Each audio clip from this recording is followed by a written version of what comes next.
Ya otomatis lah orang tua kalau ada anaknya terdengar masuk LPKA mungkin udah dengan masyarakat udah malu kan.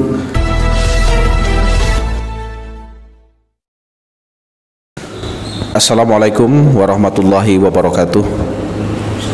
Jumpa kembali bersama kami di Android TV Bengkulu dalam acara Android TV Berdialog. Bersama saya Arifin Sutino. Pada kesempatan hari ini saya bersama dengan Bapak Dudi sebagai Kasih Pembinaan dari Lembaga Pemasyarakatan dan Keterampilan. Assalamualaikum Pak Dudi. Waalaikumsalam Pak. Apa kabarnya nih Pak Dudi? Alhamdulillah masih di kesehatan. Oke. Masih bisa bekerja. Situasi sekarang masih dalam situasi yang agak urgensi ya. Iya. COVID ini. COVID ya. Termasuk terdampak juga di lingkungan lembaga di LPKA ya. Terus ada dampaknya agar kita bisa mensterilkan LPKA dari dampak itu. Terhadap dampak itu ya, kemungkinan yang akan terjadi sudah diantisipasi dari sebelumnya. Ya. Oke.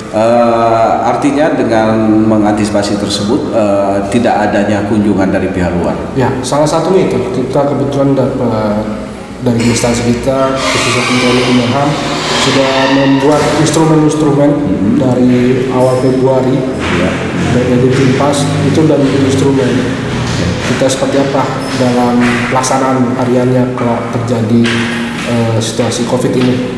Dan terutama itu tadi kunjungan kita tiadakan dulu. Ditiadakan 100% ditiadakan. 100% ditiadakan. Meskipun itu dari orang tua. Iya. Oke. Kita kosongkan dulu kunjungan. Jadi kita memberi solusi. Tidak hanya menutup seperti itu saja, tapi kita beri solusi. Jadi orang tua masih bisa berkunjung melalui online, melalui video call maupun Skype. Oke. Jadi ada fasilitas yang diberikan oleh pihak LPKA terhadap pertemuan dengan orang tua. Meskipun itu tidak ada kepuasan dari sisi karena kita juga selain kunjungan ditutup juga titipan barang dari keluarga kita tolak. Oke, ditolak. Termasuk makanan segala macam semuanya pokoknya. Kecuali kebersihan diri kami yang masih menampung, tapi kalau kami makanan sama kunjungan kami coba resistenkan, menolaknya karena takutnya ada dampaknya ke anak-anak. Baik, namanya juga antisipasi. Pak ya. Memang dari keluarga merasa kekecewaan, tapi kami harus berani tegas karena ini untuk kebaikan bersama. Baik. Kemudian juga dari pihak kejaksaan, kepolisian juga melakukan sidang online. Pengadilan negeri sini dan pengadilan negeri Semua juga. Jadi anak-anak tidak sidang di pengadilan, tapi sidangnya di sini melalui aplikasi Zoom atau Skype. Jadi mereka berinteraksi di sana untuk sidangnya. Baik. Sebelum kita bicara lebih jauh nih, Pak Dudi, Pak Dudi bisa menjelaskan dengan pemirsa kita di rumah nama Pak Dudi, kemudian jabatannya seperti apa, bidang tugas yang Bapak tangani di LPKA ini seperti apa? Baik, nama saya Dudi Anggriono. Saya selaku Kasih Pembinaan di sini. Bidang tugas saya membawahi pendidikan, subsidi pendidikan, Binkemas dan perawatan. Jadi kegiatan yang mengakomodir anak didik di LPKA di bawah naungan saya. Jadi kegiatan berupa kegiatan sekolah, keterampilan, dan kegiatan lain-lainnya yang bersifat pembinaan kebutuhan di secara life skill di bawah saya pengurusannya. Baik. Jadi saya akan bercerita dulu Pak, mungkin biar masyarakat juga tahu apa itu LPKA. Ya. LPKA adalah lembaga pembinaan khusus anak, bukan lembaga pemasyarakatan, tapi lembaga pembinaan. Lembaga pembinaan khusus anak. Jadi anak-anak yang ada di LPKA adalah anak yang masih berusia di bawah 18 tahun. Itu kategori anak kategorinya di bawah 18 tahun, di atas 14 tahun yang bertanggung jawab dengan hukum. Jadi kita mulai terbentuknya. Jadi intervalnya dari 14 tahun, 14 minimal 14 tahun ke 18. LPKA sendiri terbentuk sesuai keputusan Menteri itu di tahun 2015. Jadi terbentuknya LPKA sendiri di Bengkulu ini di 2016 November. 2016 untuk di Bengkulu ya. Kalau sebelumnya kan namanya Lapas Anak. Oh iya. Kalau dulu namanya Lapas Anak yang orang lebih familiar dengan, tapi tidak setiap provinsi ada, hanya provinsi tertentu. Semenjak dikeluarkan Kepmen tersebut, wajib setiap provinsi memiliki LPKA. Nah, LPKA kita sendiri 2016 November sudah terbentuk. Pertama kali masih bergabung dengan Lapas Bentiring, kemudian pindah ke Rutan Bengkulu, kemudian balik lagi ke kemudian balik lagi ke Lapas Bentiring tempatnya. Kemudian kita memiliki gedung baru. Ini di Januari baru kita tempatin. Ini juga alhamdulillah berkat bantuan dari pemerintah kota, khususnya untuk tanahnya. Kita dapat dari pemerintah kota, dan akhirnya kami dari kementerian kami membangun LPKA ini untuk khusus yang lebih menunjang fasilitatif anak untuk berkegiatan. Untuk dibina ke keterampilan dan pendidikan ya. Baik, karena ini adalah LPKA, artinya subjeknya adalah anak-anak ya. Lalu kemudian apakah ini mindset yang terbangun di masyarakat bahwa seorang yang sudah masuk di dalam lembaga pembinaan dan keterampilan anak, kalau LPKA yang tadinya memang sudah dinamakan adalah Lapas Anak, barangkali mindset masyarakat sehingga masih tetap melekat ya bahwa ini tetap menjadi namanya Lapas Anak. Artinya dengan demikian bahwa anak-anak yang dibina di sini adalah anak-anak yang tersandung kasus. Kan demikian. Nah, apakah nama dari anak-anak yang tersandung kasus tersebut sama halnya seperti dewasa yang disebut dengan narapidana? Oh, kita beda. Khususnya anak-anak kita kalau di sini istilahnya kalau dia ini ABH, anak berhadapan dengan hukum. Anak berhadapan dengan hukum. Jadi itu istilahnya ya. Istilahnya. Mereka masuk ke LPKA ini memang sudah tidak bisa lagi untuk dilakukan program kegiatan semacam. Jadi gini, kita ada namanya PK Bapas, pembimbing klien anak. Kemudian jadi di Undang-Undang SPPA, anak yang bermasalah dengan hukum dan korban itu wajib, khususnya yang bermasalah wajib didampingi oleh PK. PK ini yang akan menggali lebih dalam kenapa sih anak ini melakukan tindakan kejahatan, apa alasan menyertainya. Jadi dia sudah, kalau memang terputus masuk ke PK ini udah paling akhir karena mungkin tidak bisa untuk dibina di keluarga ataupun semacam rumah singgah lainnya. Nah, yang sudah masuk sini adalah jalan terakhir. Jadi anak-anak yang masuk sini sudah jalan terakhir dan wajib diputusin semacam pidananya. Dan mereka pun ABH atau kami kalau di dewasa bilangnya narapidana, kalau kami bilangnya andik pas, anak didik pemasyarakatan.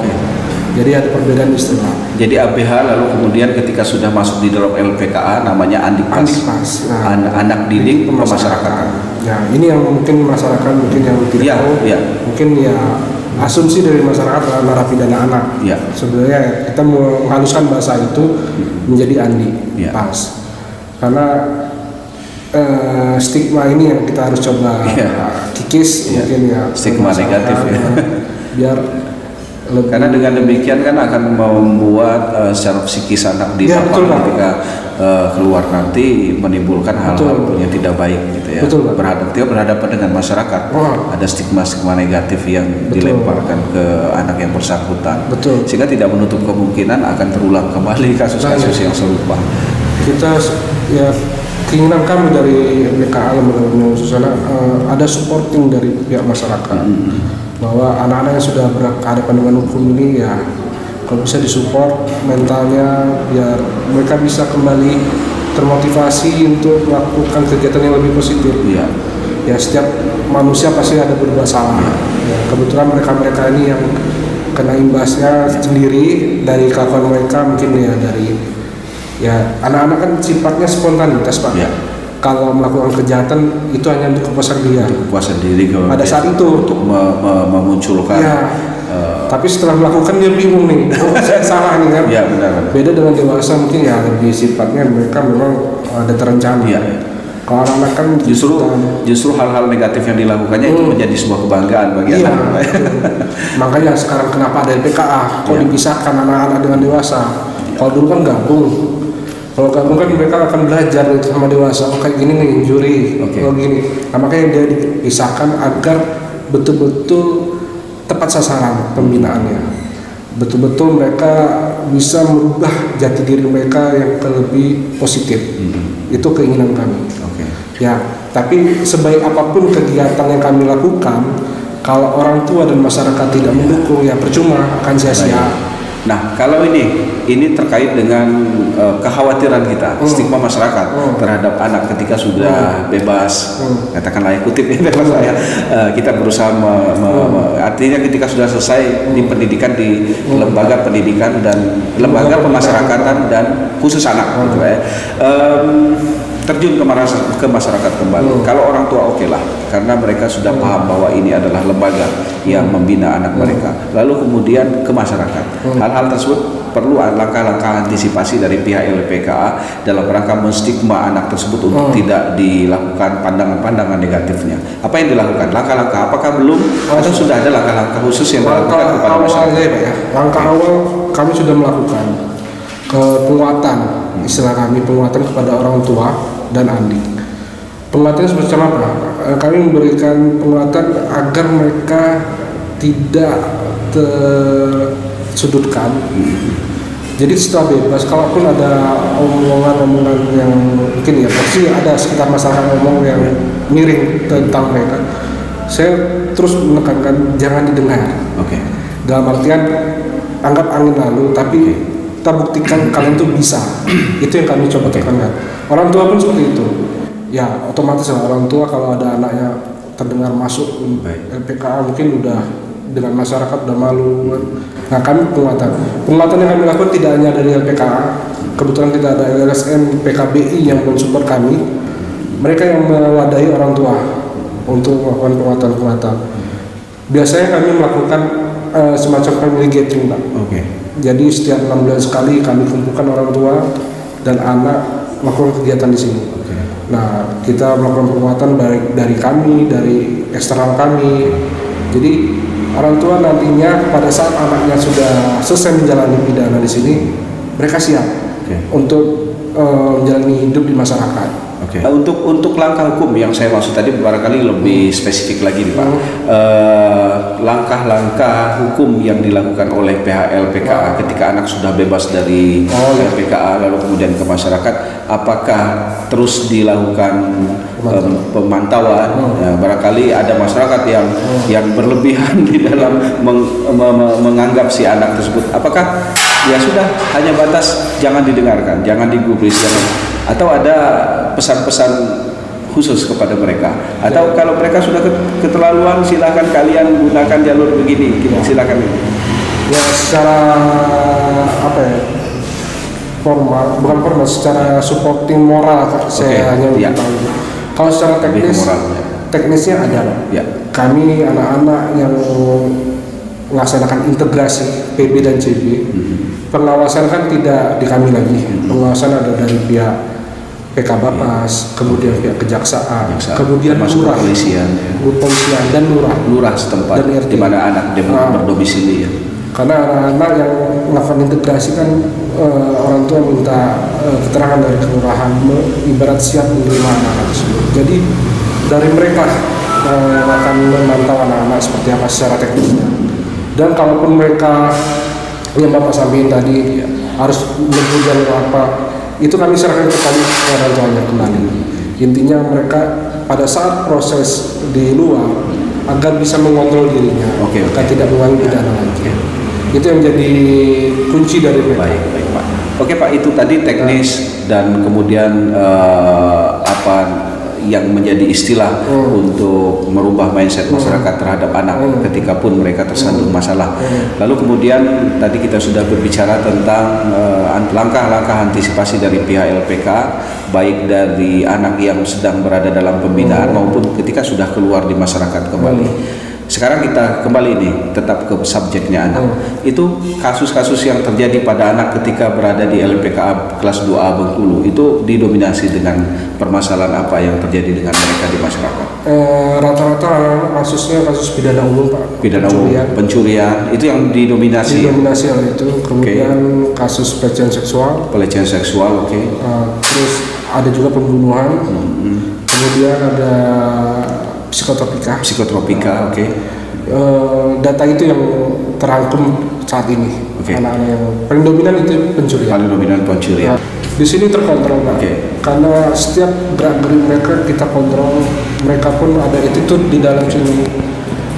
Mereka juga tidak sebebas seperti ya mau ngomong dewasa. Nah, jadi kalau proses justice-nya dia, mereka memang didampingi oleh PK tadi, pembimbing kemasyarakatan yang ada di Lapas.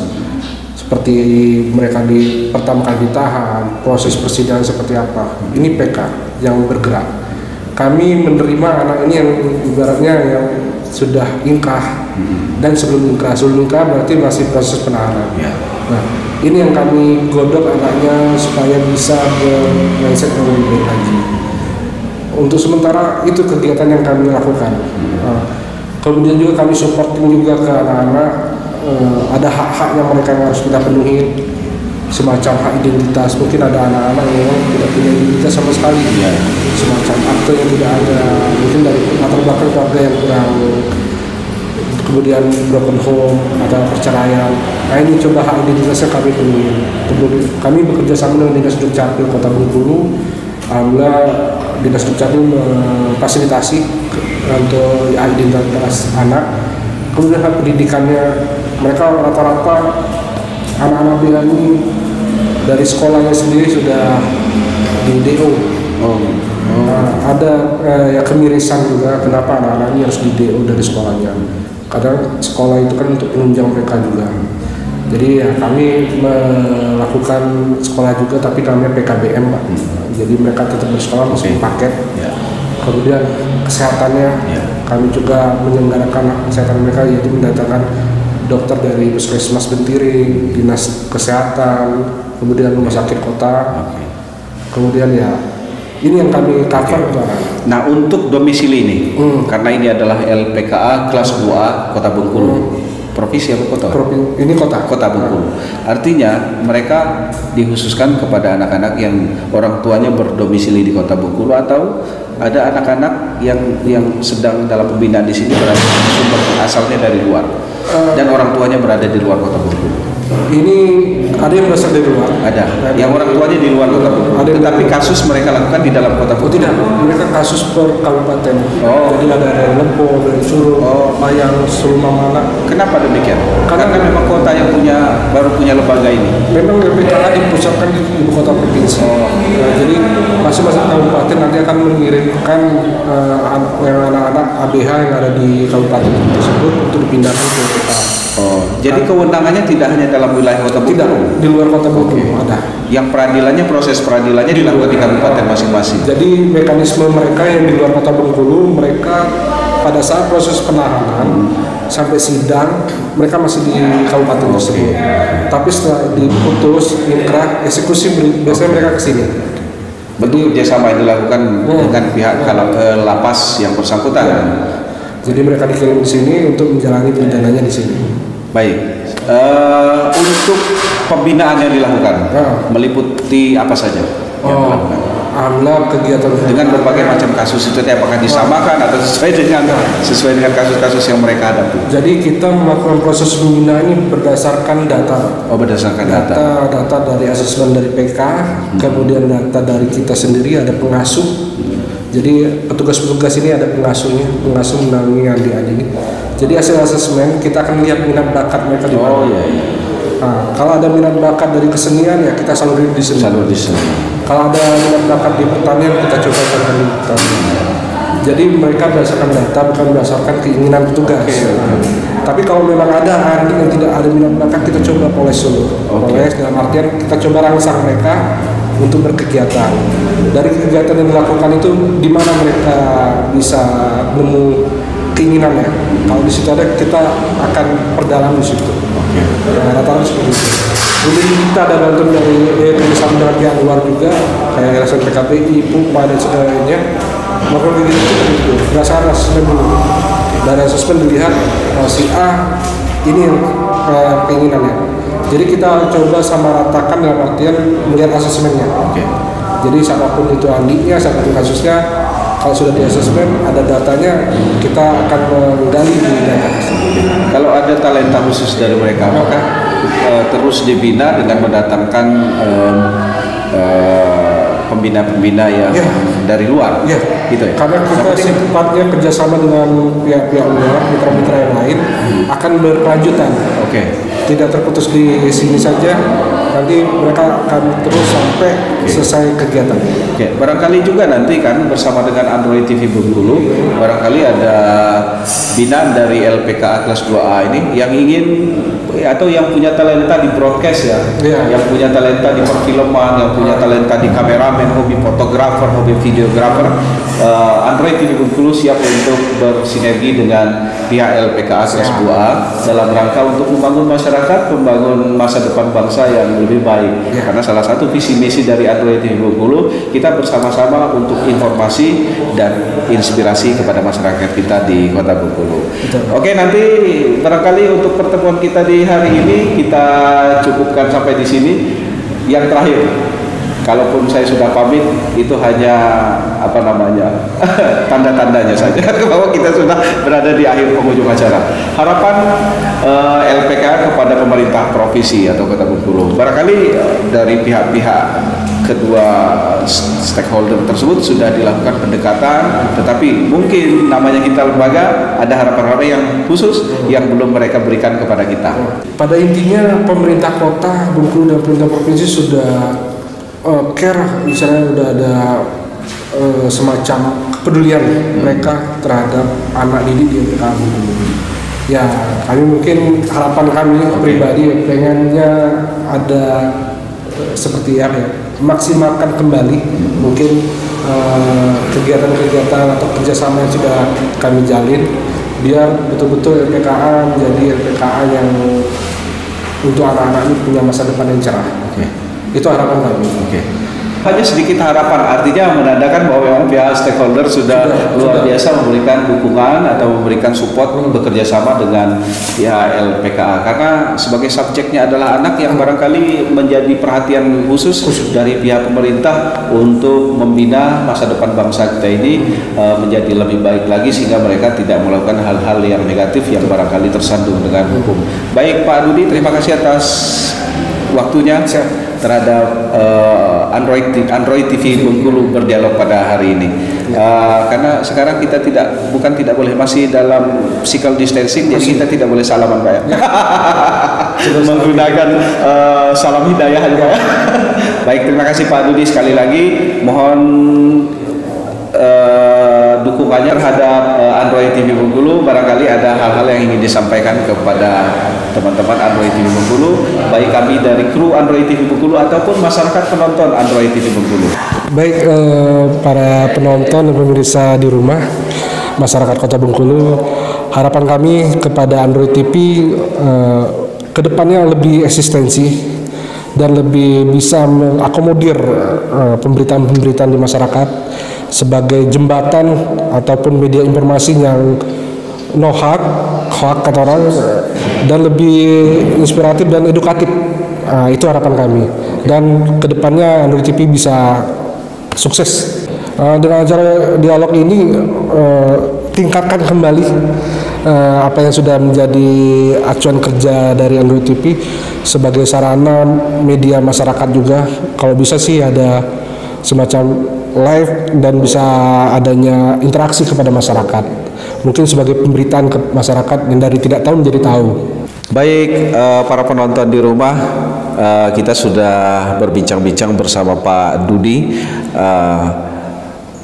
Jangan lupa untuk senantiasa mendoakan anak-anak kita yang sedang dalam proses pembinaan di lembaga pendidikan khusus anak, yaitu di LPKA kelas 2A Kota Bengkulu ini, agar mereka nantinya benar-benar menjadi anak yang berguna bagi masa depan bangsa Indonesia, dan tentunya menjadi pelajaran bagi mereka untuk tidak mengulangi perbuatan-perbuatan mereka di masyarakat, sehingga mereka lebih berhati-hati dan lebih taat terhadap hukum di negara wilayah Republik Indonesia. Dan tentunya akan menjadi pelajaran bagi anak-anak yang lain di luar sana, agar tentunya mereka lebih berhati-hati, lebih belajar, lebih meningkatkan lagi pembelajaran dan pengetahuan mereka tentang hukum dan peraturan-peraturan di dalam lingkungan wilayah negara kesatuan Republik Indonesia. Terima kasih atas kebersamaannya. Sampai ketemu lagi pada acara Android TV Berdialog berikutnya. Billahi taufiq wal hidayah. Wassalamualaikum warahmatullahi wabarakatuh.